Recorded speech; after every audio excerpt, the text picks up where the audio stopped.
बिस्मिल्लाहिर्रहमानिर्रहीम। Dear students, अस्सलाम वालेकुम। उम्मीद है बेटा आप लोग खैरियत से होंगे। बेटा जैसे लास्ट यूनिट में मैंने आपको बताया था कि यूनिट नंबर 3 और यूनिट नंबर 4 जो है इनका कंबाइंड टेस्ट जो है वो आपका बनेगा नेक्स्ट वाला, जिसको हम टेस्ट नंबर 3 कह रहे हैं। तो जो स्टार की तरफ से आपको नेक्स्ट टेस्ट अपलोड होगा वो यूनिट नंबर 3 और 4 को कंबाइन करके आएगा। यूनिट नंबर 3 में हमने डिस्कस किया था वर्क, एनर्जी एंड पावर। आज हम डिस्कस करने जा रहे हैं सर्कुलर मोशन। इंशाल्लाह आज इसको ट्राई करेंगे कि कंप्लीट हो जाए इंशाल्लाह। अच्छा, सर्कुलर मोशन जो है बेटा, सबसे पहले छोटे छोटे पॉइंट्स है इसमें। इसमें जो हमें टॉपिक्स गिवन हैं वो बड़े गिने चुने हैं। इसमें angular displacement, angular velocity, angular acceleration, उसके बाद कह रहा है जी कि आपने acceleration, centripetal acceleration, centripetal force, इन चीज़ों को जो है वो डिफाइन करना है, जस्ट गो थ्रू करना है। और ऑर्बिटल, जियोस्टेशनरी ऑर्बिट्स और रेडियन, ये हमें सिर्फ टॉपिक गिवन है। लेकिन बेटा मेरे ख्याल के अकॉर्डिंग जो है, जो एज़ पर माय एक्सपीरियंस, इससे रिलेटेड जो को रिलेट कर रहे हैं टॉपिक वो भी हमें कर लेने चाहिए। जो जो टॉपिक साथ साथ को रिलेट कर रहे होंगे वो भी मैं लाजमी करवाऊंगा, क्योंकि हम किसी किस्म का रिस्क नहीं लेना चाह रहे होते। अगर एग्जामिनर जो है उससे मिलता जुलता कोई छोटा टॉपिक उठा लेता है जो मोस्ट क्लोज को रिलेट कर रहे हैं टॉपिक, वो इंशाल्लाह हम इसमें कवर करेंगे। तो स्टार्ट करते हैं जी सर्कुलर मोशन। छोटे छोटे पॉइंट है। जैसे बेटा सर्कुलर मोशन को पूछे तो इसको हम कहते हैं कि ये 2 डायमेंशनल मोशन होती है, क्योंकि सर्कल जो है वो प्लेन में ड्रॉ हो सकता है। तो फर्स्ट मल्टीपल चॉइस, सबसे पहले एंगुलर डिस्प्लेसमेंट। एंगुलर डिस्प्लेसमेंट हम कहते हैं जी, अगर वो पार्टिकल सर्कुलर पाथ में मूव कर रहे हैं तो angle standard at the centre of the circle by the radial line जो है उसको क्या कह देते हैं, एंगुलर डिस्प्लेसमेंट। फिर एक सिंपल सी बात याद रखनी है, कहते हैं अगर स्मॉल वैल्यूज ऑफ थीटा, यानी कि अगर एंगल जो है वो थीटा स्मॉल हो, इसको हम वेक्टर क्वांटिटी कंसीडर कर रहे होते हैं। अदरवाइज हम इसको एज ए स्केलर अदरवाइज जो है इसको हम स्केलर ही ट्रीट करते हैं। अब देखो इसके जो यूनिट्स की अगर बात करें, as far as units are concern, so ये भी जहाँ जहाँ बेटा मैं स्टार बनाता हूँ लेक्चर में, आपको पता है वो मल्टीपल चॉइस बन सकता है, इंपॉर्टेंट मल्टीपल चॉइस। सबसे पहली बात कि इसका अगर कोई पूछे एसआई यूनिट क्या है, सो इसका एसआई यूनिट एक ही है क्या, कौन सा, रेडियन। बाकी जो जितने भी यूनिट्स हैं वो अदर यूनिट्स में आते हैं। अदर यूनिट्स में जो है वो इसमें जो मोस्ट यूज होते हैं वो कौन कौन से होते हैं, जैसे रेवोल्यूशन है, जैसे डिग्री है, ठीक है, ये अदर यूनिट्स में आएंगे। तो याद रखने वाली क्या बात है, अगर पूछे which of the following is SI unit of angular displacement, तो आंसर आप क्या करोगे, रेडियन। उसके बाद दूसरी बात हम यहाँ पर इंपॉर्टेंट जो डिस्कस करेंगे वो इससे रिलेटेड है डायरेक्शन की। डायरेक्शन जो है इसकी अगर हम बात करें तो हम कहते हैं चूंकि ये फेजर क्वांटिटी है, सो डायरेक्शन जो है इसकी बेटा हम ऑलवेज क्या ले रहे होते हैं, along the axis of rotation. तो उसकी डायरेक्शन जो है वो हम along the axis of rotation लेते हैं। और बड़ा सिंपल है जी, इसको हम फाइंड कैसे करते हैं, बाय राइट हैंड रूल। और उस वो सिंपल आपने डिफाइन किया हुआ है, curl your fingers of your right hand in the direction of rotation. तो इरेक्टेड थंब जो है वो आपको इसको किसकी वैल्यू बता देगा, डायरेक्शन ऑफ जो है वो एंगुलर डिस्प्लेसमेंट बता देगा। दूसरी बात यह है कि यहाँ पर अगर हम कन्वेंशन की बात करें, एक है डायरेक्शन, एक है कन्वेंशन। कन्वेंशन क्या होती है कि अगर जो है वो एंटी क्लॉकवाइज डायरेक्शन में कोई बॉडी जो है वो रोटेट कर रही है, तो आपने जो उसका एंगुलर डिस्प्लेसमेंट है उसको क्या कंसीडर करना है, वो पॉजिटिव है। और अगर जो है वो क्लॉकवाइज डायरेक्शन में कोई बॉडी रोटेट कर रही है तो हमने कहना है कि उसका एंगुलर डिस्प्लेसमेंट जो है वो क्या है, नेगेटिव है। सो ये बेटा कन्वेंशन है और ये डायरेक्शन है। डायरेक्शन जो कि फेजर क्वांटिटी है, ये तो हम कहते हैं along the axis of rotation. और बाय कन्वेंशन एंगुलर डिस्प्लेसमेंट, अगर बॉडी पार्टिकल जो है एंटी क्लॉकवाइज डायरेक्शन में रोटेट कर रहा है तो उसको हम पॉजिटिव ले लेंगे, क्लॉकवाइज के लिए हम नेगेटिव ले लेंगे। ये ऐसे ही है जैसे हम टॉर्क के लिए कन्वेंशन लेते थे। नेक्स्ट जो है जी, यहाँ पर छोटे छोटे जो क्वेश्चन आ सकते हैं उनको हम डिस्कस कर लेते हैं। फॉर्मूला बड़ा इंपॉर्टेंट है, S is equal to R theta, relation between linear and angular displacement. और इसमें हमें पता है इसकी लिमिटेशन भी, क्योंकि बुक में लिखा होता है where theta is in, theta जो है रेडियन में होना चाहिए। तो जब भी ये फॉर्मूला आपने अप्लाई करना है, एंगुलर डिस्प्लेसमेंट रेडियन में ही लेना है आपने। अच्छा, इससे रिलेटेड बेटा को छोटा मोटा न्यूमेरिकल आ सकता है, तो इस वाले फार्मूले को आपने अच्छे से रिवाइज कर लेना है। इसी तरह से यहाँ अगर बात करें वन रेवोल्यूशंस की, अदर यूनिट्स की, तो बेटा सिंस हमें पता है जब हम कहते हैं ना वन रेवोल्यूशन यानी कि वन कंप्लीट रोटेशन, तो वो किसके इक्वल होती है, 360 डिग्रीज के इक्वल होती है, और इसको हम कहते हैं 2 पाई रेडियंस के इक्वल है। वन कंप्लीट रोटेशन जो है अगर हम बात करें तो वन रेवोल्यूशन किसके इक्वल, 360 डिग्री किसके इक्वल होता है, 2 पाई रेडियंस। तो हमें जो है वो 3 यूनिट्स यानी रेडियन, रेवोल्यूशन और डिग्री, सिर्फ ये जो है इसको अच्छे से रिवाइज करना है as per MD cat syllabus. अच्छा, यहाँ से जो है वो दो बातें इंपॉर्टेंट जो है, अगर मैं 2 पाई रेडियन जो है किसके इक्वल रख लूँ, 360 डिग्री, तो यहाँ से मैं रेडियन कैलकुलेट कर सकता हूँ। 1 रेडियन फिर किसके इक्वल आ जाएगा, 360 डिग्री डिवाइडेड बाय 2 पाई। इसको अगर हम कैलकुलेट यहाँ से कर लें तो हमारे पास आंसर आता है 57.3 डिग्री। इसका मतलब ये हुआ कि 1 रेडियन जो है वो किसके इक्वल होता है, 57.3 डिग्रीज के इक्वल होता है। या यहाँ पर अगर इसको रिवर्स कर ले और हम 1 डिग्री कैलकुलेट करें कि वो कितने रेडियन के इक्वल होता है, सो यहाँ से वो भी कैलकुलेट कर सकते हैं, वो आता है 0.0174 रेडियंस के इक्वल होता है।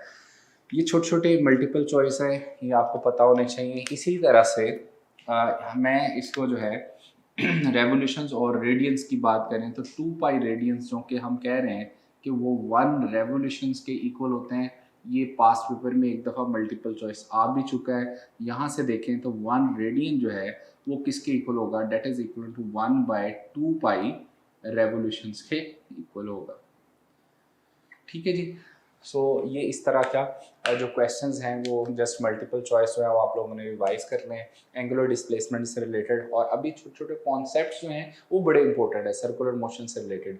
सर्कुलर मोशन में आमतौर पर न्यूमेरिकल जो है वो सेंट्रीपिटल फोर्स और ऑर्बिटल जियोस्टेशनरी ऑर्बिट से रिलेटेड आमतौर पर न्यूमेरिकल आता है, या इक्वेशंस ऑफ मोशन यहाँ पर उनसे रिलेटेड न्यूमेरिकल आ सकता है। अदरवाइज जो है ज़्यादातर कॉन्सेप्ट वाले क्वेश्चन यहाँ से पिक होने के ज़्यादा चांसेस होते हैं। अच्छा बेटा, सिंपली जो है वो गो थ्रू करना हमने क्वांटिटीज़ को, angular velocity, angular acceleration, angular displacement तो हमने अभी कर लिया। एंगुलर वेलोसिटी जो है वो सिंपली जो है वो हम कहते हैं, ये एंगुलर वेलोसिटी क्या होती है, that is the rate of change of angular displacement, जो है उसको हम क्या कह देते हैं, एंगुलर वेलोसिटी।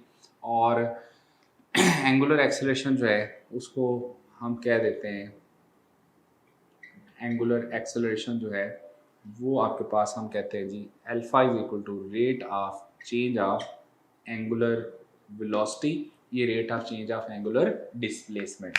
अच्छा जी, इसका जो यूनिट है वो रेडियंस पर सेकंड जो है सिस्टम इंटरनेशनल में, इसका यूनिट हम कहते हैं रेडियंस पर सेकंड स्क्वायर। सिंपल सी बातें हैं, एवरेज अगर लेना हो तो एवरेज एंगुलर वेलोसिटी क्या होती है, इसमें हम कहते हैं जी total angular displacement over total time, और एवरेज एंगुलर एक्सेलरेशन लेना हो तो total angular velocity over total time. So rate of change of angular displacement is angular velocity, rate of change of angular velocity जो है is angular acceleration. Simple सी बातें हैं। Other units में इसके भी क्या आएंगे, रेवोल्यूशंस पर सेकंड, रेडियंस पर सेकंड। हाँ, यहाँ एक इंपॉर्टेंट चीज़ आपने सीखनी है एंगुलर वेलोसिटी से रिलेटेड, जो कि अक्सर हमें ज़रूरत पड़ेगी। अगर हमें जो है वो रेवोल्यूशंस जो है पर मिनट जो है वो अक्सर गिवन होता है, revolutions per hour, revolutions per minute अक्सर गिवन होता है, we need to convert it into standard unit जिसको हम कहते हैं रेडियन पर सेकंड। सो हमें जो है वो लेट्स से अगर जो है वो 1 रेवोल्यूशन पर मिनट गिवन है और इसको जो है वो हमें किस में कन्वर्ट करना है, रेडियंस पर सेकंड में कन्वर्ट करना है, तो कैसे करेंगे, बड़ा सिंपल है। इसमें याद ये रखना है चूँकि डिफरेंट न्यूमेरिकल्स में अक्सर हमें इसकी ज़रूरत पड़ेगी, चूँकि हम यूनिट स्टैंडर्ड यूज़ कर रहे होते हैं। सो अगर हमें गिवन है रेवोल्यूशन पर मिनट, हमें इसको कन्वर्ट किस में करना है, रेडियंस पर सेकंड में। अभी भी मैंने आपको बताया 1 रेवोल्यूशन जो है उसमें कितने रेडियंस होते हैं, 2 पाई रेडियंस होते हैं, और 1 मिनट में कितने सेकंड्स होते हैं, 60 सेकंड्स होते हैं। सो बड़ा सिंपल है, याद क्या रखना है, अगर हमें किसी भी जो न्यूमेरिकल में किसी भी स्टेटमेंट में अगर वेलोसिटी जो है angular velocity revolutions per minute में गिवन है, उसको रेडियन पर सेकंड में कन्वर्ट करने के लिए 2 पाई से मल्टीप्लाई करेंगे और 60 से डिवाइड कर देंगे, तो आपके पास वो रेडियंस पर सेकंड बन जाएगा। ठीक हो गया। अच्छा, अब बात कर रहे थे हम एंगुलर वेलोसिटी, एंगुलर एक्सेलेरेशन, ये चूँकि सारी फेजर्स हैं, क्वांटिटीज़ हैं, तो इनकी जो डायरेक्शन है दोनों की, angular velocity, angular acceleration, angular अभी डिस्प्लेसमेंट की बात कर रहे थे, तो सब की डायरेक्शन जो है वो हम क्या कह रहे होते हैं, along the axis of rotation ही होती है, along the axis of rotation. अच्छा, यहाँ ना एक जैसे मैंने कहा अभी कॉन्सेप्ट्स की बात कर रहे हैं, सो जो हमने लीनियर मोशन में पढ़ा था वो एंगुलर मोशन में भी इस तरह की चीज़ें अप्लाई होती हैं। जैसे देखो, अगर मैं कहूँ कि if the angular velocity of A particle is increasing, और दूसरा हम कह सकते हैं कि अगर जो है if the angular velocity of a particle is decreasing। सो ज़रा गौर से देखना है, हमें पता है जब कोई बॉडी एक्सेलरेट कर रही होती है तो उस सूरत में जो है एंगुलर वेलोसिटी या वेलोसिटी और एक्सेलरेशन दोनों सेम डायरेक्शन में होते हैं, क्योंकि अगर ये एक्सेलरेट कर रही है तो लेट्स से कि ये उसका ना एक्सेस ऑफ रोटेशन है, इस ऑब्जेक्ट का जो हम ड्रॉ करें, लेट्स से कि ये इसका एक्सेस ऑफ रोटेशन है। सो इसी तरह से यहाँ भी ड्रॉ कर लेते हैं, तो इम्पोर्टेंट पॉइंट क्या याद रखना है, चूँकि हमने इनकी डायरेक्शन क्या बताई है, along the axis of rotation. So अगर कोई बॉडी जो है उसकी एंगुलर वेलोसिटी इंक्रीज कर रही हो तो याद रखना है कि उस सूरत में उसकी जो एंगुलर वेलोसिटी है और एंगुलर एक्सेलरेशन है दोनों क्या होंगे, पैरेलल होंगे, सेम डायरेक्शन में होंगे। उनमें जो एंगल है अगर कोई पूछे तो वो कितना होता है, 0। और अगर किसी बॉडी की एंगुलर वेलोसिटी डिक्रीज कर रही है, ठीक है जी, वहाँ एक्सेलरेटिंग है, यहाँ डी एक्सेलरेट हो रही है बॉडी, तो उस सूरत में लेट्स से कि पार्टिकल जो है वो डी एक्सेलरेट कर रहा है, तो उस सूरत में एंगुलर वेलोसिटी और एंगुलर एक्सेलरेशन जो है दोनों एक दूसरे के क्या होंगे, अपोजिट डायरेक्शन में होंगे, और दोनों में एंगल कितना होगा, 180। तो ये बेटा पॉइंट्स याद रखते हैं। जैसे हम लीनियर मोशन में भी कहते थे कि if a body is accelerating तो वेलोसिटी और एक्सेलरेशन सेम डायरेक्शन में होंगे, और अगर जो है किसी बॉडी की वेलोसिटी डिक्रीज कर रही हो तो वेलोसिटी और एक्सेलरेशन अपोजिट डायरेक्शन में होते हैं। सेम केस यहाँ भी अप्लाई होता है, तो ये भी इंपॉर्टेंट मल्टीपल चॉइस है, इसको भी आपने याद रखना है। नेक्स्ट बेटा एक और सिंपल सा कॉन्सेप्ट है, उसको अंडरस्टैंड करने की कोशिश करनी है आपने। लेट्स से जी मैं कहूँ if a rigid body is rotating about a fixed axis of rotation। अच्छा जी, अब यहाँ पर बड़ी इंपॉर्टेंट बात है, रिजिड बॉडी हमें पता है सिंपली कौन सी बॉडी होती है, a body under the action of certain forces. If a body जो है उसमें हम क्या कहें कि वो कैन नॉट बी कंप्रेस्ड, यानी उसके दो पॉइंट्स के दरमियान डिस्टेंस कांस्टेंट रहे, तो उसको हम कहते हैं रिजिड बॉडी। सो यहाँ पर जो है रिजिड बॉडी कहता है रोटेट कर रही है about a fix axis of rotation. Suppose कोई भी आप इरेगुलर शेप की रिजिड बॉडी जो है वो सपोज कर लें। सो ये मैं एक बॉडी सपोज कर लेता हूँ, ये इस एक्सिस ऑफ रोटेशन जो है इसके अबाउट जो है वो कहता है क्या कर रही है, रोटेट कर रही है। लेट से ये रोटेशन में है, अब इसकी मोशन जो है वो कौन सी है, रोटेटरी मोशन, ये रोटेशन में है। ठीक है जी, अब इम्पोर्टेंट पॉइंट क्या है जो आपने अंडरस्टैंड करना है, अगर कोई रिजिड बॉडी रोटेट कर रही है about the fix axis of rotation, तो देन जो है अब देखिए मैंने कहा कि रोटेशन में है, तो यहाँ पर जो है वो रोटेटिंग बॉडी है। अगर बॉडी रोटेट कर रही हो तो then all the points on the body, on the rigid body, points on the body जो है क्या होंगे, नंबर 1 याद रखनी है, will execute कौन सी मोशन, सर्कुलर मोशन। अब देखो गौर से, अगर कोई बॉडी रोटेट कर रही है तो उसके ऊपर कहता है जितने भी पॉइंट्स हैं वो कौन सी मोशन एग्जीक्यूट कर रहे होंगे, सर्कुलर मोशन। अब फैन जो है वो उसके अगर आप देखें विंग्स जो है वो क्या कर रहे हैं, रोटेट कर रहे हैं। आप क्या करें, मार्कर से उसके ऊपर ब्लैक डॉट बना दें, तो ज़ाहिर है वो ब्लैक डॉट आप जब वो रोटेट करेगा पंखा तो आपको ब्लैक डॉट किस फॉर्म में नज़र आएगा, सर्कल की फॉर्म में नज़र आएगा। तो अगर कोई पूरी की पूरी बॉडी रोटेट कर रही है तो उसके ऊपर आप जितने भी पॉइंट्स बनाएंगे, लेट से मैं यहाँ पॉइंट्स बनाता हूँ, A point, B point, C point, D point, whatever जितने भी मैंने पॉइंट्स बनाए यहाँ पर, सारे के सारे पॉइंट्स जो हैं वो कौन सी मोशन एग्जीक्यूट कर रहे हैं, सर्कुलर मोशन एग्जीक्यूट कर रहे हैं। सेकंड पॉइंट जी, देन कहते हैं जी ऑल दी पॉइंट्स जो हैं, जितने भी पॉइंट्स ऑन द बॉडी हैं, विल हैव सेम, सबका सेम क्या होगा, एंगुलर डिस्प्लेसमेंट, सबका सेम क्या होगा, एंगुलर वेलोसिटी, सबका सेम क्या होगा, एंगुलर एक्सेलरेशन। ये बहुत इंपॉर्टेंट पॉइंट है। मतलब ये कि देखें यहाँ पर ये पॉइंट्स लेट से मैंने ड्रॉ किए हैं, A B C D and up to so on, infinite N points हो सकते हैं। तो सारे के सारे पॉइंट्स जब बॉडी रोटेट करती है तो सारे पॉइंट्स भी साथ ही रोटेट कर रहे हैं। सारे के सारे पॉइंट्स जो हैं वो कौन सी मोशन एग्जीक्यूट कर रहे हैं, सर्कुलर मोशन। सो जितना A point angular displacement cover करेगा उतना ही बी कवर करेगा, उतना ही सी कवर करेगा। सो इसी तरह की अगर कोई रिजिड बॉडी देकर आपसे कोई पूछा जाए, कोई क्वेश्चन नेट से पूछ ले कि ये बताएं इफ अ बॉडी जो है इस रोटेटिंग और उसके ऊपर कुछ पॉइंट्स बना के वो कहे कि the ratio of angular displacement to point A to that of B, आपका आंसर क्या होना चाहिए, 1:1।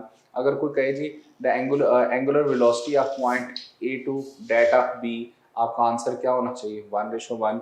अगर कोई कहे जी angular acceleration of body point जो है A to that of B, तो आंसर क्या होना चाहिए, 1:1, क्योंकि जितने भी पॉइंट्स हैं on this body will have same angular displacement, same angular velocity, same angular acceleration. Next वही जैसे हमने अभी पढ़ा था the relation between linear and angular displacement S is equal to R theta. इसी तरह से दो तीन पॉइंट्स इंपॉर्टेंट है वो भी डिस्कस कर लेते हैं। Relation between linear and angular velocity जो है वो क्या होती है, V is equal to R omega.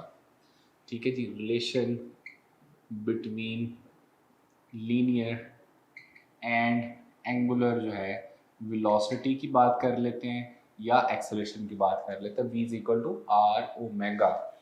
एक तो इस फॉर्मूले को इस तरह से याद रखना है। दूसरा समटाइम्स इससे रिलेटेड छोटे मोटे न्यूमेरिकल आ सकते हैं, v लीनियर वेलोसिटी है, ओमेगा एंगुलर वेलोसिटी है। अब यहाँ से v is equal to R omega, sometimes हम ओमेगा को in terms of time period भी लिखते होते थे। अगर आपको याद हो तो हमने इसको लिखते होते थे 2 ओवर टी। सो यहाँ से जो है हम इसको v is equal to R into 2πfb लिख सकते हैं। सो टर्म टाइम जो है ये आपको इस फॉर्म में भी नज़र आ सकती है।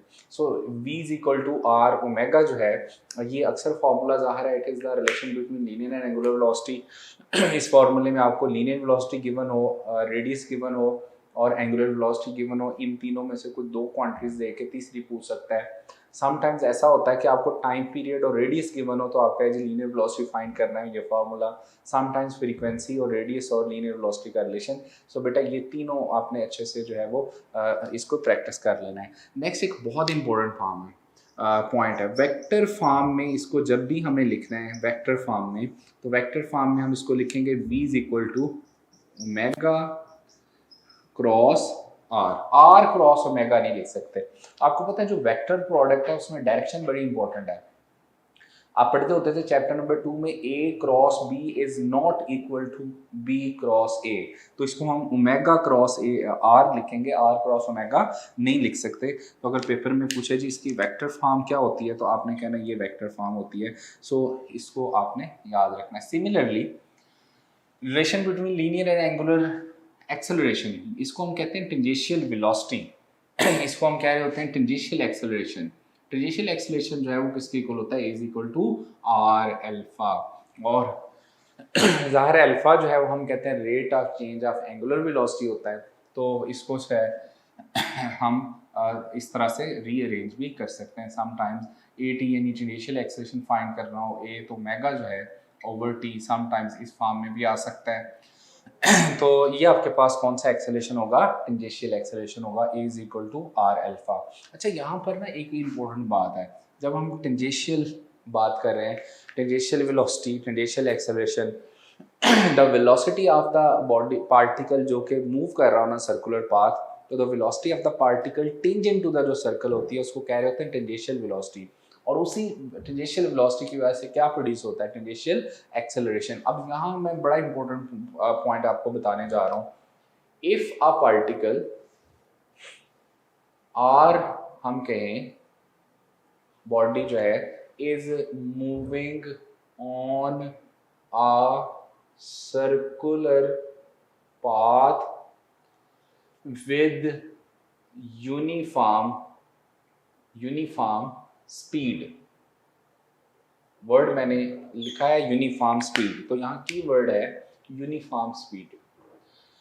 अच्छा, अगर कोई पार्टिकल सर्कुलर पाथ पे यूनिफॉर्म स्पीड से मूव कर रहा है, हम कहेंगे कि उसका जो टेंजेंशियल एक्सेलरेशन है वी कैन से डैट कि वो जीरो होगा।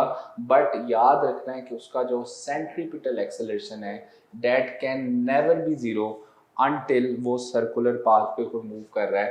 तो उसका जो सेंट्रीपिटल एक्सेलरेशन है that would be equal to V square over R, यानी कि उसका सेंट्रीपिटल एक्सेलरेशन जो है can never be equal to zero. So it means that अगर कोई बॉडी सर्कुलर पाथ में मूव कर रही है तो उसका टेंजेंशियल एक्सेलरेशन जीरो हो सकता है, लेकिन कभी भी सेंट्रीपिटल एक्सेलरेशन जीरो किसी सूरत में नहीं हो सकता। उसकी वजह यह है कि आपने पढ़ा था, क्या कोई बॉडी अगर सर्कुलर पाथ में मूव कर रही है तो क्या उसको सेंट्रीपिटल फोर्स प्रोवाइड करना, जो फर्निश करना नेसेसरी है? तो आप आंसर उसका शॉर्ट क्वेश्चन का देते होते थे यस, उसकी डेफिनेशन में भी ये पढ़ते थे। सो अगर कोई बॉडी सर्कुलर मोशन को फॉलो कर रही है तो याद रखना है कि उसमें सेंट्रीपिटल एक्सेलरेशन, सेंट्रीपिटल फोर्स का होना मस्ट है, लेकिन उसका टेंजेंशियल एक्सेलरेशन जीरो हो सकता है। कब? अगर आप कह दें कि उसकी जो स्पीड है सर्कुलर पाथ के ऊपर तो वो क्या है, यूनिफॉर्म है, तो हम टेंजेंशियल एक्सेलरेशन को जो है वो जीरो कह सकते हैं। बट कभी भी सेंट्रीपिटल एक्सेलरेशन जो है वो जीरो नहीं होगा। तो सपोज करें इस स्टेटमेंट के साथ आपको पूछा जाए if a body is moving on a circular path with uniform speed then उसका टेंजेंशियल एक्सेलरेशन क्या होगा, आपने कहना है जीरो। उसका सेंट्रीपिटल एक्सेलरेशन क्या होगा, वो जीरो नहीं होगा, वो क्या होगा, वी स्क्वायर ओवर आर के इक्वल होगा। ठीक है, ये इंपॉर्टेंट पॉइंट बेटा याद रखना है। अब नेक्स्ट जो है वो अभी जस्ट हमने फार्मूलाज रिवाइज कर रहे हैं ताकि पेपर में जो है अगर इससे रिलेटेड कोई क्वेश्चंस आते हैं तो वो आप इजीली अटेम्प्ट कर लें।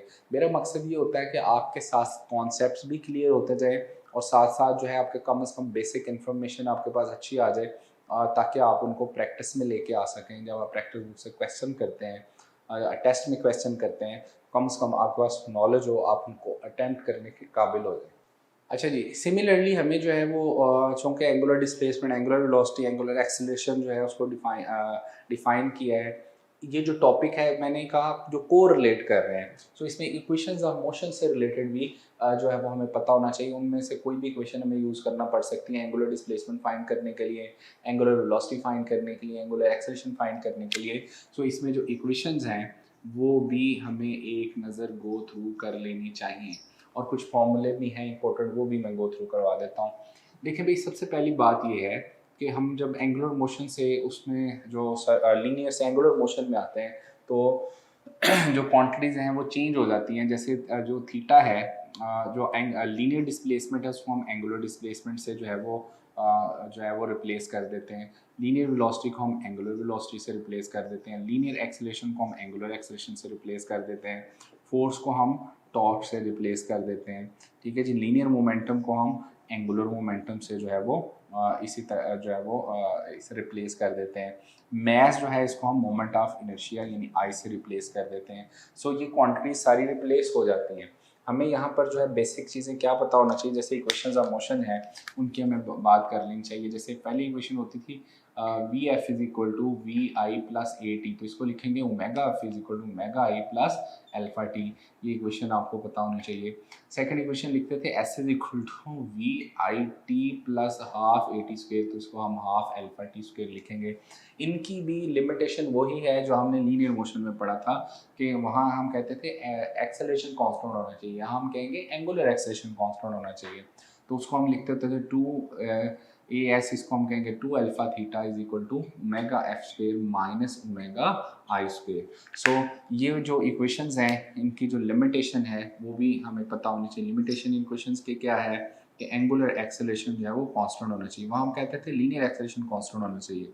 सो इफ़ द मोशन जो है circular motion is performing under the constant acceleration angular acceleration, तो हम ये इक्वेशंस अप्लाई कर सकते हैं। इसके अलावा आपको सिंपल क्या क्या इन्फॉर्मेशन पता होनी चाहिए, जैसे मैंने कहा v is equal to R omega, A is equal to R alpha. इसी तरह से कुछ अब देखो टॉर्क जो है इज इक्वल टू क्या होता है आई अल्फा। एक टॉर्क का फार्मूला हमने पढ़ा था आर एफ साइन थीटा, तो एक फार्मूला ये भी होता है torque is equal to I alpha जो है, ये भी याद रखना है। जिस तरह से हम कहते थे rate of change of linear momentum जो है वो हमारे पास किसके इक्वल होता है, अप्लाइड फोर्स के। Rate of change of linear momentum applied force के इक्वल होता था। इसी तरह से याद ये रखना आपके कि rate of change of angular momentum जो है वो किसके इक्वल होता है, वो टॉर्क के इक्वल होता है। जैसे देखें जी, rate of change of linear momentum अगर फोर्स के इक्वल होता है तो rate of change of angular momentum की अगर हम बात करें तो वो टॉर्क के इक्वल होता है। सो ये छोटे छोटे फॉर्मूले ये आपने याद रखने हैं। Torque is equal to I alpha और टॉर्क जो है वो rate of change of angular momentum के इक्वल भी होता है। जैसे rate of change of linear momentum आप कहते थे फोर्स होती है, इसी तरह से रेट ऑफ चेंज ऑफ जो है वो एंगुलर मोमेंटम जो है वो टॉर्क होता है। तो कोई भी फार्मूला जो है यहाँ पर रिप्लेस हो सकता है। जो लीनियर मोशन में आपने पढ़ा था वैसे यहाँ पर हम उसको रिप्लेस कर सकते हैं। जैसे देखो आप लीनियर मोशन में कहते थे वर्क डन अगर हमें फाइंड करना आ जाए हम कहते हैं एफ डी, ठीक है। तो यहाँ पर अगर हमें वर्क डन फाइंड करना आ जाए हम कहेंगे फोर्स को टॉर्क और डिस्प्लेसमेंट को क्या कह देंगे, एंगुलर डिस्प्लेसमेंट थीटा। सो इस तरह के जो फॉर्मूले हैं जो यहाँ पर हम रिप्लेस कर सकते हैं, सिर्फ हमें क्वांटिटीज़ को ही रिप्लेस करना है। यानी कि लीनियर डिस्टेंस जो है एंगुलर डिस्प्लेसमेंट से, लीनियर वेलोसिटी एंगुलर वेलोसिटी से, लीनियर एक्सेलरेशन एंगुलर एक्सेलरेशन से, फोर्स जो है वो टॉर्क से रिप्लेस होती है, लीनियर मोमेंटम एंगुलर मोमेंटम से रिप्लेस होता है और मास जो है वो मोमेंट ऑफ इनर्शिया से रिप्लेस होता है। सो इनको एक नज़र आपने गो थ्रू कर लेना है ताकि अगर कोई इससे रिलेटेड कोई न्यूमेरिकल कोई क्वेश्चन अगर एग्जामिनर जनरेट कर लेता है जो कि एंगुलर वेलोसिटी फाइंड करना आ सकता है, एंगुलर डिस्प्लेसमेंट, एंगुलर एक्सेलरेशन, तो हम ये जो इक्वेशंस हैं उनको वैसे ही अप्लाई कर सकते हैं जैसे लीनियर मोशन में हम अप्लाई करते थे। इनको एक नज़र आपने गो थ्रू कर लेना। ओके बेटा, अब सेंट्रीपिटल एक्सेलरेशन और फोर्स के बारे में डिस्कस कर लेते हैं। उनसे रिलेटेड क्वेश्चंस क्या आ सकते हैं, उनके फॉर्मूला को रिवाइज कर लेते हैं। सबसे पहली बात हम सेंट्रीपिटल एक्सेलरेशन एंड फोर्स जो है उसके बारे में बात करेंगे। अच्छा जी, सेंट्रीपिटल एक्सेलरेशन जो है वो हम कहते हैं अगर कोई बॉडी सर्कुलर पाथ पे कोई मूव कर रही है तो जाहिर है उसमें जो फोर्स अप्लाई हो रही है वो हम कहते हैं जी जो सेंट्रीपिटल फोर्स है डेट जो है ना वो क्या करती है और टेंजेंशियली स्ट्रेट पाथ को बेंड कर देती है इनटू अ सर्कुलर पाथ जो है। तो उसकी जो डायरेक्शन होती है वो टेंजेंशियल डायरेक्शन है। फॉर एग्जांपल जैसे आपकी बुक में एग्जांपल दी हुई है कि अगर हम जो है वो एक स्ट्रिंग है उसके साथ एक स्टोन बांधा हुआ उसको जो है वो आपके हाथ से वो छूट जाए, स्नैप हो जाए, तो वो किस डायरेक्शन में मूव करेगी, आप कहेंगे टेंजेंशियल डायरेक्शन में मूव करेगी। इसका मतलब है सेंट्रीपिटल फोर्स का काम क्या होता है कि उसने जो है वो स्ट्रेट पाथ को जो है वो बेंड करना होता है इनटू अ सर्कुलर पाथ। तो सेंट्रीपिटल फोर्स है जो है उसकी डायरेक्शन क्या होती है, always towards the centre of the circle. तो इसकी डायरेक्शन जो है वो always towards the centre of the circle होती है। तो ज़ाहिर है सेंट्रीपिटल एक्सेलरेशन जिस डायरेक्शन में फोर्स होगी उसी डायरेक्शन में क्या होगा, एक्सेलरेशन। सो यहाँ पर एक्सेलरेशन भी toward centre of the circle होगा। सेंट्रीपिटल एक्सेलरेशन जो है उसको हम लिखते हैं v स्क्वायर ओवर r। इसके जो फॉर्मूले हैं इसके साथ जो है वो जो नेगेटिव साइन भी आ सकता है, क्यों, क्योंकि इसकी डायरेक्शन क्या होती है, always directed towards the centre of the circle. चलें वो तो हम बाद में लिख लेते हैं, पहले फार्मूला अच्छे से रिवाइज कर लें। इसको हम यूं भी कह सकते हैं, अगर v जो है इसकी जगह मैं लिख दूं r ओमेगा, तो ये आपके पास जो है वो r ओमेगा स्क्वायर हो जाएगा। क्यों, क्योंकि since v is equal to क्या होता है आर ओमेगा, तो यहाँ पर ओमेगा की v की वैल्यू मैं पुट कर दी आर ओमेगा। इसी तरह से सेंट्रीपिटल एक्सेलरेशन का तीसरा फार्मूला अगर ओमेगा की जगह क्या आ जाए 2 पाई ओवर t आ जाए तो ये इस तरह से हो जाएगा, या इसकी जगह जो है हम 2 पाई एफ बी लिख सकते हैं, तो ये फार्मूला रिवाइज हो जाएगा। इसका मतलब है ये तीन फार्मूले जो हैं वो आपने याद रखने हैं सेंट्रीपिटल एक्सेलरेशन से रिलेटेड। एक फॉर्म है A C is equal to V square over R, v की अगर वैल्यू पुट कर दें आर ओमेगा तो दूसरी फॉर्म है A C is equal to R omega square. तीसरी फॉर्म है अगर ओमेगा की वैल्यू पुट कर दें, ओमेगा की वैल्यू क्या होती है 2 पाई/t, या इसकी वैल्यू 2 पाई/f भी लिख सकते हैं। तो ये तीनों इसकी फॉर्मेशन अच्छे से याद रखनी है। अब यहाँ बड़ा इंपॉर्टेंट पॉइंट है, इस वाले रिलेशन के according acceleration, centripetal acceleration inversely proportional to R है, जबकि इस वाले रिलेशन के अकॉर्डिंग जो है वो centripetal acceleration directly proportional to R है। आज सिचुएशंस डिफरेंट है। सिचुएशन क्या डिफरेंट है, इसमें जो है हमने लीनियर वेलोसिटी को, स्पीड को क्या लेना है कांस्टेंट। इस वाले में हमने जो है वो एंगुलर वेलोसिटी को अगर कांस्टेंट रख लें, अगर एंगुलर वेलोसिटी कांस्टेंट हो और रेशियो ऑफ एक्सेलरेशन पूछा हो तो फिर वो डायरेक्टली प्रोपोर्शनल टू क्या होगा आर, यानी a1/a2 is equal to r1/r2। लेकिन अगर वो लीनियर वेलोसिटी कांस्टेंट कह के आपसे पूछे कि एक्सेलरेशन जो है सेंटीमीटर एक्सेलरेशन की रेशियो बताएं, तो वो a1/a2 is equal to r2/r1 हो जाएगा। तो इंपॉर्टेंट चीज़ें हैं बेटा, यहाँ से इसी तरह से इसको लर्न करना है। सिमिलरली अगर हम सेंटीमीटर फोर्स की बात करें तो उसके भी इसी तरह से तीन फॉर्मूले बनेंगे, तीन रिलेशन जो हैं। एक तो आप सबको पता है mv²/r, दूसरा अगर मैं वैल्यू पुट कर दूं v की r ओमेगा तो ये mr ओमेगा² हो जाता है। तीसरी चीज़ अगर हम ओमेगा की वैल्यू पुट कर दें तो mr ये 2 पाई/t भी लिख सकते हैं। इसको जो है वो हम mr 2 पाई/f भी लिख सकते हैं। तो ये वाले तीनों रिलेशन जो हमने एक्सेलरेशंस के लिए कहे हैं उसी तरह से हम इसको फोर्स के लिए भी कहेंगे। यहाँ भी वही बात बेटा, सेंटीमीटर फोर्स जो है वो इन्वर्सली प्रोपोर्शनल टू आर भी हो सकती है, centripetal force inverse directly proportional to R भी हो सकती है। कंडीशन क्या होगी, वही कंडीशन अगर v को हम कांस्टेंट रखें so F C inversely proportional to R है और डायरेक्टली प्रोपोर्शनल टू मैस है, वो भी हम कह सकते हैं, वहाँ से रिलेशन जनरेट कर सकते हैं। और अगर हम ओमेगा को कांस्टेंट रख लें तो centripetal force directly proportional to R होगी। सो इस तरह के जो केस आते हैं वहाँ आप समझदारी से क्वेश्चंस को डील करेंगे। अभी मैंने जो बात की आपकी कि centimetre acceleration and centimetre force both जो है क्या होते हैं, आर डायरेक्टेड, ये डायरेक्टेड होते हैं किस तरफ, towards the centre of circle. तो इनकी जो डायरेक्शन है वो towards the centre of the circle होती है। बाकी जो आपके पास एंगुलर डिस्प्लेसमेंट है, एंगुलर वेलोसिटी है, एंगुलर एक्सेलरेशन है, एंगुलर मोमेंटम है, वो सारे के सारे along the axis of rotation होते हैं। जबकि एक्सेलरेशन, सेंटीमीटर एक्सेलरेशन और सेंटीमीटर फोर्स जो है वो क्या होते हैं, directed towards the centre of the circle. ठीक है, तो इस तरह के क्वेश्चन। अब देखें कि अब अगर हम बात कर रहे हैं कि एंगुलर वेलोसिटी जो है वो along the axis of rotation है, तो एंगुलर वेलोसिटी और रेडियस में एंगल कितना होगा, 90। एंगुलर एक्सेलरेशन और रेडियस में कितना एंगल होगा, 90। लेकिन अगर सेंटीमीटर एक्सेलरेशन, सेंटीमीटर फोर्स और रेडियस में पूछे तो वो चूँकि टूवर्ड्स द सेंटर होता है हमेशा, तो वो हमेशा क्या होंगे, जीरो यानी पैरेलल होंगे। सो ये बेटा सिंपल सी बात है कि एक्सेलरेशन और फोर्स जो है वो always directed toward the centre of the circle. अक्सर इन फार्मूलाज के साथ माइनस साइन भी होता है, तो माइनस साइन क्या शो करता है कि इनकी direction towards the centre of the circle, अगर हम इसको वेक्टर फॉर्म में लिखें तो। अच्छा बेटा, सेंटीमीटर फोर्स और सेंटीमीटर एक्सेलरेशन से रिलेटेड जो है वो छोटे छोटे न्यूमेरिकल आ सकते हैं। तो जो फार्मूलाज मैंने बताए हैं उनको लर्न कर लेना आपने। जैसे लास्ट यूनिट में मैंने बताया था work done by centimetre force क्या होता है, वो जीरो होता है। तो छोटे मोटे पॉइंट्स हैं वो पहले हम जो है वो डिस्कस कर चुके हैं। अभी इससे रिलेटेड एक टॉपिक को रिलेट कर रहा है, वो कौन सा है उसको हमें एक नज़र रिवाइज करना है। हॉरिजेंटल सर्कल और वर्टिकल सर्कल जो है, इससे रिलेटेड कभी कभी कोई क्वेश्चन बन सकता है, इसको हमें एक नज़र रिवाइज कर लेना। सो ये टॉपिक कुछ को रिलेट कर रहे हैं इन टॉपिक्स के, तो वो मैं आपको करवाता जा रहा हूँ। हॉरिजेंटल सर्कल ये होता है कि अगर आप किसी भी लेट्स एक स्ट्रिंग है, उसके साथ आपने स्टोन बांधा हुआ है, आप उसको हॉरिजेंटली रोटेट करवा रहे हैं इस तरह से हॉरिजेंटली, ठीक है जी। और वर्टिकल सर्कल का मतलब है आप उसको जो है वर्टिकल डायरेक्शन में रोटेट करवा रहे हो। तो दो सर्कल जो है वो बनेंगे, एक में हम कहेंगे जी हॉरिजेंटल सर्कल और एक में हम कह रहे हैं वर्टिकल सर्कल। ठीक हो गया।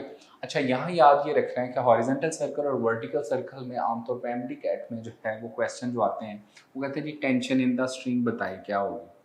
लेट्स एक स्टोन है, उसको आप जो है ना हॉरिजेंटल सर्कल के ऊपर रोटेट करवा रहे हो, तो टेंशन इन द स्ट्रिंग जो है हॉरिजेंटल सर्कल के ऊपर, टेंशन इन द स्ट्रिंग जो है that is always equivalent to tension in the जो string है that is always equivalent to centripetal force mv square over r। ठीक है जी। सो अगर m मैथ का कोई ऑब्जेक्ट जो है वो आपने स्ट्रिंग से बांधा हुआ है और उसको हॉरिजेंटल सर्कल के ऊपर रोटेट कर रहे हो एट एनी पॉइंट जो है जो टेंशन इन द स्ट्रिंग है किसी भी पॉइंट पर टेंशन इन द स्ट्रिंग जो होगी वो किसके इक्वल होगी M V square over R. तो ये आपकी बुक की एग्जांपल भी है, उसमें भी जो है वो इस तरह का वर्टिकल सर्कल से रिलेटेड कॉन्सेप्ट गिवन है। लेट्स से कि अब हम वर्टिकल सर्कल की बात करते हैं। तो वर्टिकल सर्कल में अगर जो है वो पोजीशन है उस मैथ की टॉप के ऊपर, इस पोजीशन पे टॉप के ऊपर, दूसरा ये हो सकता है कि यही जो है रोटेट करते करते कहाँ आ जाए बॉटम के ऊपर। तो अक्सर क्वेश्चन आता होता था कि जी टेंशन इन द स्ट्रिंग जो है वो मैक्सिमम कहाँ होगी, टॉप पर होगी या बॉटम पे होगी। अक्सर इस तरह का क्वेश्चन जो है वो पेपर में आता होता था, आपके जो बोर्ड पेपर्स के लिए आप प्रिपेयर करते थे। इफ़ जो है ना इसमें टेंशन इन द स्ट्रिंग जो है आप देखें अगर हम बात कर रहे हैं टेंशन इन द स्ट्रिंग की और यहाँ इसका वेट जो है एम जी वो भी डाउनवर्ड डायरेक्शन में होगा। एट पॉइंट ए की बात कर लेते हैं, इसको मैं पॉइंट ए की बी कह देता हूँ, ये एट टॉप ये आपका बॉटम। तो एट पॉइंट टी लेट से इसको मैं कह रहा हूँ बी, ठीक है जी। अच्छा अब देखो उसका जो है वेट डाउनवर्ड और उसका टेंशन भी डाउनवर्ड। एट द टॉप जो है, टॉप की अगर हम बात करें तो टेंशन इन द स्ट्रिंग जो है वो किसके इक्वल होगी, that would be equal to M G, बल्कि हम टेंशन और दोनों चौके सेम डायरेक्शन में, M G is equal to क्या हो जाएगा M V square over R. चूँकि ये दोनों फोर्सेज जो है किसको बैलेंस कर रही होती हैं, सेंट्रीपिटल फोर्स को। बॉटम पे बात करें चूँकि उसका वेट डाउनवर्ड और टेंशन जो है वो अलोंग दी स्ट्रिंग होगी, तो हम यहाँ कहेंगे कि बॉटम के ऊपर अगर बात करें तो T minus M G is equal to क्या होगा M V square over R. अच्छा अब यहाँ गौर से देखें, यहाँ जो टेंशन इन द स्ट्रिंग बनेगी वो किसके इक्वल होगी M V square over R minus M G, ठीक हो गया। सो यहाँ पर जो है वो टेंशन इन द स्ट्रिंग जो है वो क्या बनेगी, क्योंकि यहाँ पर वेट और टेंशन आपस में अपोजिट थे, यहाँ सेम डायरेक्शन में थे, ऐड कर लिया था, यहाँ अपोजिट है तो टी माइनस एम जी किया, तो यहाँ जो है वो आपके पास M V square over R plus M G होगा। सो यहाँ पर इसका मतलब ये हुआ कि टेंशन जो है टॉप के ऊपर जो है वो मिनिमम होती है और बॉटम पर जो है वो टेंशन ऑफ जो है वो इन द स्ट्रिंग जो है वो क्या होगी मैक्सिमम होगी। सो हॉरिजॉन्टल सर्कल में किसी भी पॉइंट पर tension in the string find करने के लिए कहे तो M V square over R, और वर्टिकल सर्कल में अगर tension on the top find करने के लिए कहे और बॉटम या पूछे कि कहाँ मैक्सिमम होगी कहाँ मिनिमम होगी, फिर ये दो फॉर्मूले आपने याद रखने हैं एमडी कैट के लेवल तक। इसके अलावा जो है इसमें ज़ाहिर है tension in the at any point जो है वो चेंज भी हो सकती है, और उसमें जो है वो एम जी हम कॉस थीटा जो उसका जो कंपोनेंट है वो इन्वॉल्व करते हैं। सो बेटा इसमें याद रखना आपने सिर्फ टॉप और बॉटम के लिए सिर्फ जो है ये इंपॉर्टेंट है, इसको यहाँ तक जो है वो जस्ट आपने जो है वो याद रखना है कि टॉप पे मिनिमम टेंशन होती है और कितनी होती है वो भी मैंने बता दिया है, और बॉटम पर जो है वो मैक्सिमम होती है और वो M V square over R plus M G के इक्वल होती है। बेटा यूएचएस के सिलेबस के अकॉर्डिंग जो है हमें उसने सिर्फ एक ही टॉपिक जो है वो ग्रेविटेशन से रिलेटेड दिया हुआ है। उसने कहा है कि understand the Jio stationery orbits, उससे रिलेटेड जो है वो हम ज़ाहिर है सैटेलाइट्स की उसने बात की है, ऑर्बिट्स को की बात की है, तो उससे रिलेटेड जो को रिलेट टॉपिक छोटे मोटे कर रहे हैं उनको भी हमें डिस्कस करना है। सबसे पहले यहाँ पर हम बात कर लेते हैं जियो स्टेशनरी ऑर्बिट से पहले हम आर्टिफिशियल सैटेलाइट जो है सैटेलाइट्स जो होते हैं उनके बारे में बात कर लेते हैं। आर्टिफिशियल देखें जो मून जो है वो हम कहते हैं कि नेचुरल सैटेलाइट ऑफ अर्थ है, बाकी जितने भी मैन मेड जो है वो अर्थ के अराउंड जो है रिवॉल्व कर रहे हैं उनको हम क्या कहते हैं वो आर्टिफिशियल सैटेलाइट्स हैं। जितने भी जो ये सैटेलाइट्स हैं जो है ये अर्थ के अराउंड अगर रोटेट कर रहे हैं तो उनको जो रिक्वायर्ड सेंट्रीपिटल एक्सेलरेशन है वो कौन प्रोवाइड कर रहा होता है, अर्थ की ग्रेविटी। सो जो रेफरेंस है वो सेंटर ऑफ अर्थ ही होता है, और यहाँ पर लेट से कि ये सैटेलाइट है और ये अर्थ के अराउंड जो है वो रिवॉल्व कर रहा है, तो इसको जो रिक्वायर्ड सेंट्रीपिटल जो एक्सेलरेशन होगा या सेंट्रीपिटल फोर्स होगी वो कौन प्रोवाइड करेगा, अर्थ की ग्रेविटी प्रोवाइड करेगी। सो उसकी जो डायरेक्शन होगी वो towards the centre of the circle होगी और ऑलवेज इक्वल टू हम क्या कहेंगे जी। सो अर्थ की ग्रेविटी जो है उसको प्रोवाइड कर रही होती है centrifugal acceleration for low orbiting satellites जो होते हैं, जो कि आम तौर पर 400 किलोमीटर अबव, जिनकी हाइट जो है आमतौर पर वो 400 किलोमीटर अबव होती है, जो हमारे GPRS सिस्टम वगैरह जो है वो ऑपरेट करवा रहे होते हैं, जो सैटेलाइट्स जो है वो आमतौर पर 400 किलोमीटर अबव होते हैं। और इनमें जो है वो सेंटीमीटर, चूँकि हम हाइट जो है वो अप्रॉक्स 400 किलोमीटर है, सो अप्रॉक्सीमेटली हम रेडियस ऑफ अर्थ के इक्वली ले लेते हैं। सो इसको हम AC जो है वो इज इक्वल टू हम लिख सकते हैं G, यहाँ से मैं V² इज इक्वल टू क्या आ जाएगा G। वैसे तो ज़ाहिर आपने सेंटर ऑफ अर्थ से लेना था ना आपने इसको, ये जो पूरा रेडियस है आपका सारा, तो चूंकि हाइट उसकी कम है, लो ऑर्बिटिंग सैटेलाइट है, इसलिए हम सिर्फ equal to radius of earth रख के उसके रेडियस को, उसकी क्रिटिकल वैल्यू यहाँ से कैलकुलेट कर लेते थे, और यहाँ से हमारे पास V इज इक्वल टू आता था √GR। ठीक है जी। अच्छा, इस वाले जो हमारे पास ये जो वेलोसिटी है, इसको हम कहते हैं कि ये इसकी वेलोसिटी क्या है, इसकी कहते हैं क्रिटिकल वेलोसिटी। ये वो कम से कम वेलोसिटी है which is required for the satellite to orbit around the earth. कम से कम वेलोसिटी जो कि हमें रिक्वायर होगी किसी भी सैटेलाइट को अराउंड द अर्थ जो है वो रोटेट करवाने के लिए। अगर इसकी वैल्यू 9.8 पुट करें और रेडियस ऑफ अर्थ जो है वो हमें पता है कि इसकी वैल्यू 9.8 मीटर पर सेकंड स्क्वायर होती है, जबकि अर्थ का रेडियस 6.4 × 10⁻6 मीटर होता है। वैल्यूज पुट करें सो ये आपके पास आंसर आता था 7.9 किलोमीटर पर सेकंड, या इसको 7900 मीटर पर सेकंड भी कह सकते हैं। सो मिनिमम से मिनिमम जो है इतनी स्पीड चाहिए, ऑर्बिटल स्पीड चाहिए किसी भी सैटेलाइट को अराउंड द अर्थ जो है वो रिवॉल्व करने के लिए। इसको क्रिटिकल वेलोसिटी कहते थे। और दूसरा जो है इसका क्रिटिकल टाइम पीरियड कितना आता था वो हम कहते थे T इज इक्वल टू जो है, ज़ाहिर है डिस्टेंस ओवर टाइम जो है तो 2πr जो है वो डिस्टेंस ओवर सॉरी स्पीड आ जाएगी, तो ये क्रिटिकल स्पीड। तो इसका आंसर जो है अगर हम वैल्यू पुट करते थे तो 5060 सेकंड्स, या अप्रॉक्सीमेटली जो है वो आता था 84 मिनट्स के इक्वल। सो ये जो है बेटा आपके पास जो है वो, इसका मतलब है कम से कम टाइम जिसमें कोई सैटेलाइट अराउंड द अर्थ अपना चक्कर कंप्लीट कर सकता है वो कितना होता है 84 मिनट्स। फिर यहाँ पर जो है एक स्टेटमेंट आपकी बुक में बड़ी इंपॉर्टेंट लिखी हुई है, कहता है जी हायर द सैटेलाइट्स जितना, ये लो ऑर्बिटिंग सैटेलाइट की हम बात कर रहे थे, हायर द सैटेलाइट, जो सैटेलाइट्स की हाइट बढ़ाते जाएंगे slower will be the required speed, उसकी जो ऑर्बिटल वेलोसिटी है, स्पीड जो है उसकी रिक्वायर वो स्लोअर होती जाएगी, and it will take longer time to complete one revolution. So बेटा ये वाली स्टेटमेंट याद रखनी, बड़ी सिंपल है। जो हम अर्थ से दूर जाता जाएगा, सैटेलाइट की हाइट बढ़ती जाएगी, तो क्या होगा, वैल्यू ऑफ जी जो है वो कम होती जाएगी। वैल्यू ऑफ जी कम होती जाएगी तो क्रिटिकल वेलोसिटी यानी वेलोसिटी की वैल्यू भी कम होती जाएगी, और जो वेलोसिटी की वैल्यू कम होती जाएगी टाइम पीरियड बढ़ता जाएगा। यही वो कह रहा है कि अगर हम हाइट ऑफ द सैटेलाइट बढ़ा दें तो slower will be the required speed, मतलब उसकी जो स्पीड है वो कम होती जाएगी, चूँकि वैल्यू ऑफ जी कम हो जाती है। हाइट के साथ साथ वैल्यू ऑफ जी कम होती जाती है जो ऊपर जाते हैं, और it will take longer time to complete one revolution, तो उसका टाइम पीरियड जो है वो बढ़ता जाएगा। सो आर्टिफिशियल सैटेलाइट में आपने ये पढ़ा था। अच्छा, नेक्स्ट जो है इसी से रिलेटेड, जो कि हम ऑर्बिट की बात कर रहे हैं, तो कोई सैटेलाइट जब ऑर्बिट में मूव कर रहा होता है तो डेफिनेटली उसमें हमें ऑर्बिटल वेलोसिटी जो है उसके फॉर्मूले को भी रिवाइज कर लेना चाहिए। ऑर्बिटल वेलोसिटी का फॉर्मूला होता है √Gm/r।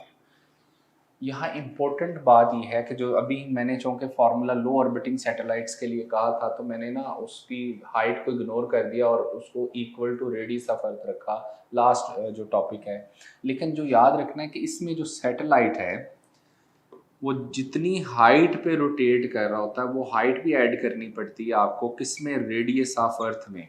सो याद रखना है कि अगर हम इसको लेट्स से अर्थ की बात कर रहे हैं हम, सो यहाँ पे गौर करें कि जो स्मॉल आर होगा यहाँ पर, यानी कि जो यहाँ पर जो वैल्यू आपने पुट करनी है वो हमेशा किसके इक्वल होगा, वो आर प्लस एच के इक्वल होना चाहिए।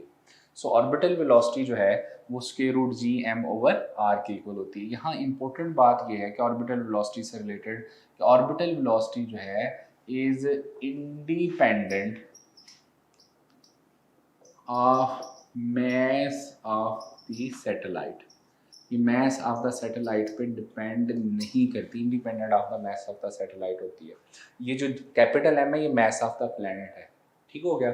दूसरी इंपॉर्टेंट बात जो है यहाँ पर जो है, जब हम ऑर्बिटल वेलोसिटी की रेशो वगैरह फाइंड कर रहे होते हैं तो उसमें जो है वो काइनेटिक एनर्जी भी फाइंड करना आ सकती है। 2-3 क्वेश्चन टाइप के आते हैं, मैं दोनों तीनों लिख देता हूँ।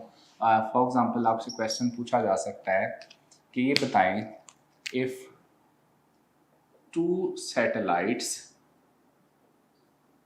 have mass in ratio, let's say मैं कह देता हूँ उनके मैसेज की रेशो जो है वो है 2 रेशो जो है वो 3 लिख सकते हैं let's say, and radii in ratio, radii की रेशो जो है वो मैं कह देता हूँ लेट्स से कि 1:4 है, ठीक है जी, सपोज करें। तो देन आपसे कहा जा सकता है, then the ratio of their, अब लेट्स से कि मैं सबसे पहले क्वेश्चन में पूछता हूँ, ratio of their orbital speed जो है वो क्या होगी, ठीक हो गया। नेक्स्ट जो है वो आपसे ये भी पूछ सकता है कि इसी वाले क्वेश्चन में, then ratio of their kinetic energies जो हैं वो क्या होंगी, ठीक है जी। ये 2 क्वेश्चन आ सकते हैं, तो दोनों को मैं बारी बारी डिस्कस कर लेता हूँ। अच्छा, अब पहली बात ये है कि मैंने कहा कि जो हमारे पास ऑर्बिटल वेलोसिटी है वो मास ऑफ द सैटेलाइट पे डिपेंड ही नहीं करती। इसका मतलब ये है कि अगर 2 सैटेलाइट्स हैं वो चाहे डिफरेंट मैसेज की हैं के भी हैं और अगर सेम रेडियस में रोटेट कर रहे हैं तो उनके ऑर्बिटल वेलोसिटी की रेशो 1:1 होगी। सो यहाँ पर देखें कि हमें जो है वो इसका मतलब ऑर्बिटल वेलोसिटी की रेशो यानी v1/v2 इज इक्वल टू क्या अप्लाई करना है, जो कि मैस तो इसमें है ही नहीं, मैस ऑफ द सैटेलाइट, तो ये हो जाएगा स्क्वायर रूट r2/r1। तो आपका जो फॉर्मूला है वो ये बन जाएगा ए वाले पार्ट के लिए, ठीक हो गया। सो यहाँ पर जस्ट आपने रेडियाई की वैल्यू पुट करनी है। रेडियाई की रेशो वो 1:4 कह रहा है, चूँकि ये रिवर्स में है स्क्वायर रूट में, तो यहाँ पर आप पुट करेंगे 4/1, तो इनकी जो रेशो है वो आपके पास आंसर आएगा 2:1। तो ये तो हो गया आपके पास फर्स्ट पार्ट। सेकंड पार्ट की बात करें तो रेशो ऑफ काइनेटिक एनर्जी। अब काइनेटिक एनर्जी जो है वो मैस पे डिपेंड करेगी, क्योंकि उसका फॉर्मूला था 1/2 mv ऑर्बिटल का होल स्क्वायर, तो 1/2 m। अब v ऑर्बिटल क्या है, gm/r स्क्वायर के इक्वल है, और इधर चूंकि स्क्वायर रूट भी है, स्क्वायर रूट इस स्क्वायर से क्या हो जाएगा, कैंसिल आउट। तो काइनेटिक एनर्जी का फॉर्मूला बनेगा g capital M small m over r।